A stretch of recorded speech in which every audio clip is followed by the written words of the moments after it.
A single drop of water reorders the surface of a dark pool. In Bhakti Sangeet, music acts as a tool for the mind, using specific rhythms and poetry to shift the listener's internal perspective. This process begins by addressing a basic human condition. The mind is rarely still. It is prone to a constant, underlying restlessness that moves from one distraction to the next. Usually, we try to solve this with logic or sheer effort. However, the mind often resists direct intervention. The harder we try to force a thought away, the more power we give it. When willpower fails to quiet this internal noise, it suggests that silence requires a different method, one that doesn't rely on intellectual control. The bhajan Radhe Tere Charno follows a sequence that offers a way around this mental resistance. This approach relies on bhakti, or devotion.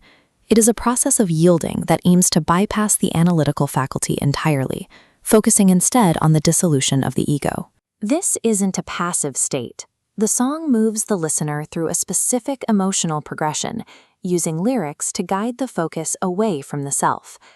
By following the lyrical stages of this prayer, we can see how the music seeks to lead a chaotic mind toward a state of stillness. The first stage is a request for pagdul, the dust of the feet. The singer does not ask for power or knowledge, but for the most humble fragment of the divine. Psychologically, this request for dust asks the listener to view their own ego as something small. By reducing the scale of one's own importance, the mind becomes quiet enough to observe something larger than itself. The lyrics contrast this microscopic request with the scale of the divine, which is described as a vast ocean of mercy that rains down without ceasing. For the devotee, a single drop from this source is enough to reorient their perspective. This contrast, the tiny self against the infinite mercy, draws the mind's attention away from personal anxieties. The daily worries of the world lose their grip when the focus is placed on this immense scale. Between these verses, the singer performs the sargam, the foundational notes of the musical scale. These melodic structures work like a vibration, providing a harmonic carrier to deliver the emotional weight of the words directly to the listener's subconscious. This leads to a moment of intense vulnerability. The lyrics express a fear of being dropped from the gaze of the divine, suggesting that the singer would prefer any punishment over the loss of that connection.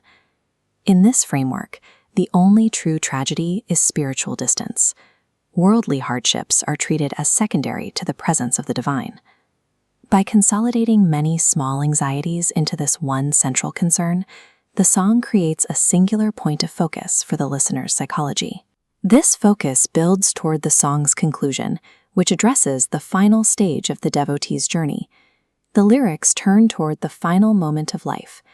The focus is not on longevity or comfort, but on the quality of one's consciousness at the very end. The singer asks for the divine to be present exactly as their last breath leaves their body, like a mandala cleared by the wind. This request signals the end of the ego's struggle for control.